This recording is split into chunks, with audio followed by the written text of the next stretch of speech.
ದಾವಣಗೆರೆ ಜಿಲ್ಲೆಯ ವ್ಯಾಪ್ತಿಯಲ್ಲಿ ಬರುವ ಜಾಮಿಯಾ ಮಸೀದಿಯೊಂದರ ಅಕ್ರಮ ಅವ್ಯವಹಾರ ಮಾಡಿ ಸರಿಸುಮಾರು 2 ಕೋಟಿ ಹಣವನ್ನು ಲೂಟಿ ಮಾಡಿದ್ದಾರೆ ಎಂದು ಎಂಬಿ ಶೌಕತ್ ಆಲಿ ಆರೋಪ ಮಾಡಿದ್ದಾರೆ.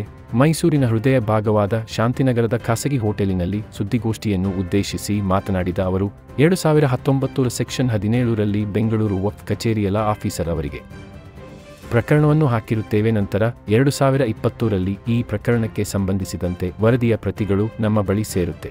ಆದರೆ ಅದರಲ್ಲಿರುವಂತಹ ಅಂಶಗಳು ಹೀಗಿವೆ. ಆ ಸಮಯದಲ್ಲಿ ಎಂಬಿ ಮೊಹಮ್ಮದ್ ರೋಷನ್ ಅವರ ಅಧ್ಯಕ್ಷತೆಯಲ್ಲಿ ಕಾರ್ಯನಿರ್ವಹಿಸುತ್ತಿದ್ದ ಕಮಿಟಿಯನ್ನು ವಿಸರ್ಜನೆಗೆ ಮಾಡಿ ಎಂದು ಆದೇಶಿಸಿರುತ್ತದೆ. ಜೊತೆಗೆ ಯಾವುದೇ ಕಾನೂನಾತ್ಮಕವಾಗಿ ಅನುಸರಿಸದೆ ಸತತವಾಗಿ 10 ವರ್ಷಗಳಿಂದ ನಡೆಯುತ್ತಿರುವ ಈ ಒಂದು ಕಮಿಟಿಯಾಗಿದ್ದು, ನಂತರ 5 ವರ್ಷದ ಆಡಿಟ್ ಮಾಡಿರುವ ವರದಿಯನ್ನು ಸಹ ನಾವು ಕೇಳಿದ್ದು, ಅದಕ್ಕೂ ಅವರು ಸ್ಪಂದಿಸದರಿಂದ ಬೇಜವಾಬ್ದಾರಿತನ ಬೆಸಗಿದ್ದಾರೆ. ತದನಂತರ ನಾವು ಕ್ರಿಮಿನಲ್ ನ್ಯಾಯಾಲಯದ ಮೂಲಕ 11 ಜನರ ಕಮಿಟಿಯನ್ನು ವಿಸರ್ಜನೆ ಮಾಡಲಾಗಿದೆ ಎಂದರು. ನಂತರ ಎಂತಹ ಅಕ್ರಮ ಮಾಡಿದ್ದಾರೆ ಎಂದರೆ, ತಮ್ಮ ನಡವಳಿ ಪುಸ್ತಕದಲ್ಲಿ ಸದಸ್ಯರ ನಕಲಿ ಸಹಿ ಮಾಡಿಕೊಂಡು ಕೌನ್ಸಿಲ್ನಿಂದ 20 ಲಕ್ಷ ಹಣ ಬ್ಯಾಂಕ್ ಮುಖಾಂತರ ಸ್ವಂತಕ್ಕೆ ಡ್ರಾ ಮಾಡಿಕೊಂಡಿರುವ ಅಕ್ರಮ ಬೆಳಕಿಗೆ ಬಂದರು.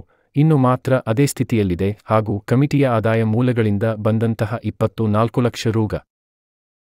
क्या आप बता सकते हैं कि वो 2 करोड़ जो आप दावा कर रहे हैं या मुकामी लोगों की तरफ से जो दावा कर रहे हैं, ये कहां से मिला, ये कहां से डिसाइड हुआ, ये कहां से इसका सबूत मिला जी, आप वो भी बताइए सर। मेरे ख्याल से मैं सामने चल को पूरी ऑफिशियली मैं पूरी बताता हूँ इंशाल्लाह।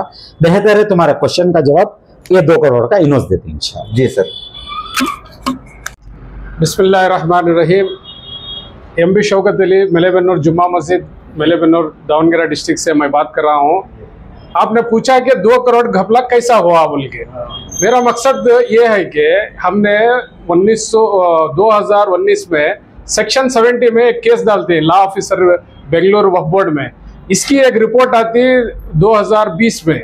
इसमें एक रेकमेंड करते हैं कि ये कमेटी को डिस्मिस करना, जो एमबी मोहम्मद रोशन के हेड पे जो चल रही थी, मुतल्ली होकर चला रहे थे, वो इलीगली 10 साल से चलते हुए आ रही थी। इसका एक खात्मा हो गया और उसके बावजूद इनका 5 साल का ऑडिट करने के लिए एक डायरेक्शन मिलता। डायरेक्शन मिलने के बावजूद भी स्टेट वक्फ वाले नहीं काम करते। हमें भी ट्रिब्यूनल को जाकर डायरेक्शन लेको उनको सस्पेंड कराते, 11 आदमी की टीम भी सस्पेंड कराती। उन्होंने क्या करते हैं बोले तो रेजोल्यूशन में डुप्लीकेट सेना करते मेम्बरान के, डुप्लीकेट मेम्बरान के सेनागर को 20 लाख रुपए वक्फ काउंसिल से ले लगाते, 20 लाख रुपए ले लगा को बैंक से सेल्फ ड्रा कर लेते। वो आज तक अभी पेंडिंग है।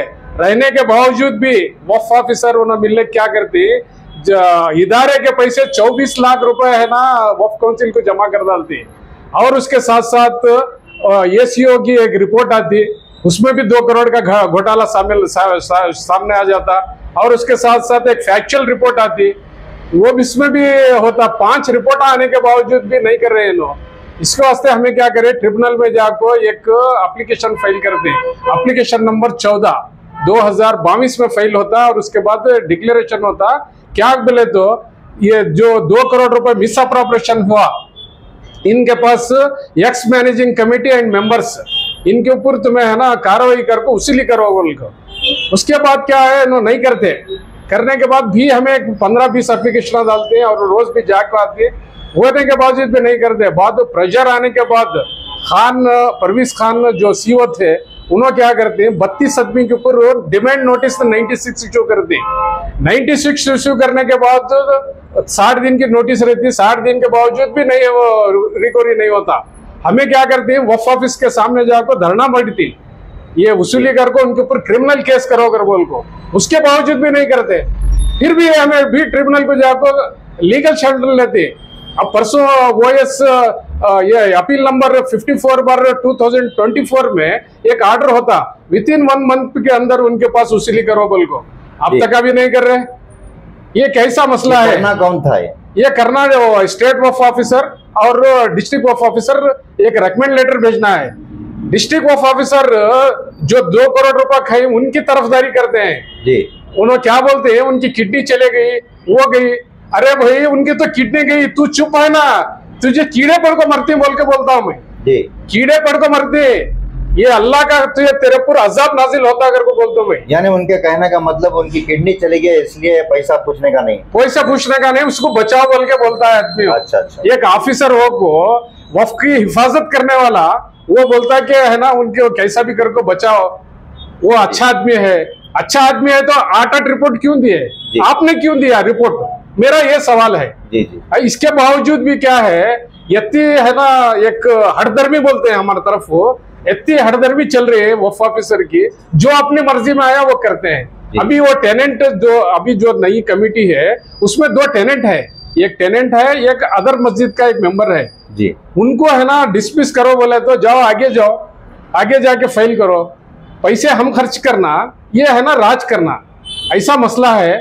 मेहरबानी से मैं वफ मिनिस्टर से मैं दरखास्त करता हूँ, मिनिस्टर साहब आपने जो बोला है सही बोला है, जो वफ का माल सूचेगा खाने का तो उसे कीड़े पड़ते मुल्क है, मगर है ना आपके साथ जो रह रहे हैं ना पहले उनको कीड़े पड़ना है, देखो मेरी अल्लाह से दुआ है। सर और दूसरी बात, जबकि ये मामला करोड़ों तक है, तो क्या आप बता सकते हैं कि यहाँ का इनकम सोर्स क्या हो सकता है, जैसा कि कमर्शियल बिल्डिंग्स वगैरह या कुछ भी दुकानें वगैरह? ये बहुत अच्छा सवाल है आपका।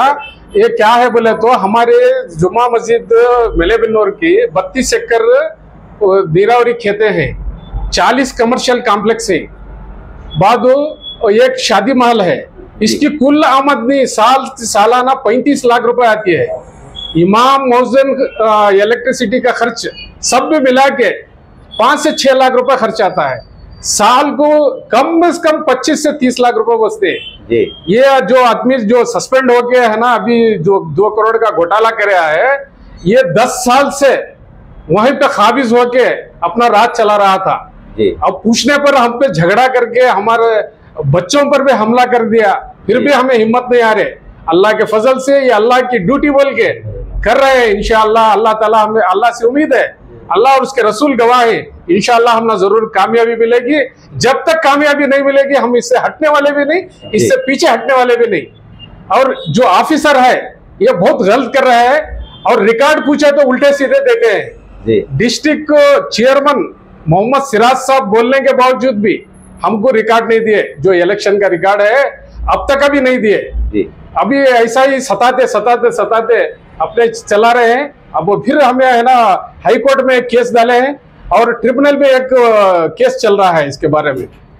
हमारा मकसद क्या है, ट्रांसपेरेंसी रहना, बस हमारा मकसद ये है। ये यतीमों का माल, बेवाओं का माल, गुरुबा का माल 30% है ना, हमें है ना कंट्रीब्यूशन के साथ साथ गरीबों को देना है। वफ का ये है सर, जो आप बात कर रहे हैं 30% जो भी इनकम होती है वो उसका 30% गरीबों में बांटा जाता है जी जी। क्या 10 सालों के दौरान कभी ऐसे कुछ मामला आपको जो पेश आए, आपने कहीं देखा कि इनकी तरफ से या इनकी कमेटी की तरफ से गरीबों में जो डिस्ट्रीब्यूट, ये 1 रुपया 1 पैसा भी नहीं डिस्ट्रीब्यूट किया है? हमारे दोस्त के एक दादा साहब है नेल्लूर अब्दुल खादर साहब, 7 एकड़ 22 कुंटे नीरावरी जमीन दे के गई। उनका मकसद क्या था, वो जमाने में 1947 या 48 में वो एक डीड करके जाते हैं, गिफ्ट डीड करके जाते हैं। उसमें कंडीशन क्या है, ये जो आमदनी आती है खेत की, इसकी 25% चिराग के लिए इस्तेमाल करें और 75% क्या है वो कौम के बच्चे जो पढ़ रहे हैं उनकी तालीम और तरबियत करें। तो ये पूछने के बाद हम पर भी हमला करते हैं जी। ये कैसा जुल्म है, प्रॉपर्टी देना, हम राज करना, ये कहाँ का ये इंसाफ है। मैं अवाम से आजिजाना गुजारिश करता हूँ कि ये आपको हर एक आप लोग है ना इसमें बेदार हो जाएं। ये वफ के मामला बहुत घोटाला चल रहा है। सबसे पहले क्या है, डिस्ट्रिक्ट वफ ऑफिसर जब तक ठीक रहता है तो वहां का इदारा अच्छा चलता है। जब डिस्ट्रिक्ट ऑफिसर बिगड़ जाता है तो वो है ना इदारा है ना बहुत से है ना उसके रास्ते अलग अलग से खुलने के आसार रहते हैं। आज तक एक FIR नहीं की है, क्यों भाई, क्यों नहीं करे? आपके माल के आपके घर में चोरी हुए तो आप चुप रहेंगे क्या? आपको ऊपर के ऑफिसर का इंतजार करेंगे क्या? ये कहाँ का इंसाफ है भाई? ये भी कौम का इदारा है। आपके जो वहाँ पर जो गाँव है वहाँ के मकामियों को आपका क्या पैगाम रहेगा सर? वहाँ के मकामियों को तो क्या उनसे मदद लेना चाहते हैं आप? मैं मकामी लोगों से और डिस्ट्रिक्ट के तमाम लोगों से और कर्नाटक के तमाम लोगों से मैं ये आजिजाना अपील करता हूं कि आप है ना वक्फ के हर एक मामले से बेदार हो और कानून से बेदार हो, और जो भी ये है ना घोटाले कर रहे हैं इनको है ना रास्तों में ले लगा के इनको है ना इनके पूरा भी इनका बेनकाब करना है, ये हमारा मकसद है। आप है ना बेबाकी से साथ है ना अर्जी डालिए, पूछिए, आपको जो चाहिए देंगे। वो हमारे गुलाम है, वो पब्लिक सर्वेंट है, वो तो हमारे बादशाह नहीं है। हाँ, जो मुतल्ली होता है, सेक्रेटरी होता है, ये पब्लिक सर्वेंट होता है। सेक्शन 101 यही बोलता है कि वक्फ एक्ट में every mutawalli is a public servant. Public servant बोले तो क्या है, हमारी खिदमत करना है, वो हम पे राज नहीं करना है। ऐसा मेरा पैगाम है हमारे डिस्ट्रिक्ट ऑफ ऑफिसरों के लिए और वक्फ ऑफिसर के लिए, और खुसूसन मेरी इल्तिजा है जनाब बीजेड जमीर अहमद साहब, आप देख रहे हैं कि ये जो आपकी मुहिम है, हम आपकी हिम्मत को हम सलाम करते हैं, मगर ये चोरों से, गद्दारों से ये वक्फ को है ना बचाना आपकी बहुत बड़ी जिम्मेदारी है। मिनिस्टर साहब, आप है ना इसको सीरियस लेके हमारे जो 2 करोड़ का इश्यू है, इसके साथ साथ अभी 5 साल का ऑडिट बाकी है, ये बाकी रहने के बावजूद क्या कर रहे हैं वक्फ ऑफिसर, वो पैसा उठा के दे रहे हैं, पुराना है ना ऑडिट ही नहीं करा रहे। लिखे तो क्या बोलते हैं, अभी ऑडिट आना वो आना, 5-5 साल तक का ऑडिट नहीं होता क्या साहब? ये कैसा इंसाफ है? आपका कोई घर का कोई हिसाब, आपका कोई बेटा आपको 100 रुपए देगा तो आप पूछेंगे नहीं क्या हिसाब, ऐसा ही छोड़ देंगे? ऐसा है। मेरी आजिजाना गुजारिश है कि वक्फ मिनिस्टर साहब से आप इस मामले को सीरियस लेकर इंशाअल्लाह है ना, आप है ना ये भाई अल्लाह की जात से उम्मीद है आप जरूर से जरूर ये है ना सीरियस लेके हमारे 2 करोड़ रुपए वसूली करा के कौम और मिल्लत के लिए है ना एक एहसान करेंगे बोल के मैं आपकी वीडियो से है ना मैं ये इल्तिजा करता हूँ। जी, आपका बहुत बहुत शुक्रिया जो आप इंफॉर्मेशन दिए।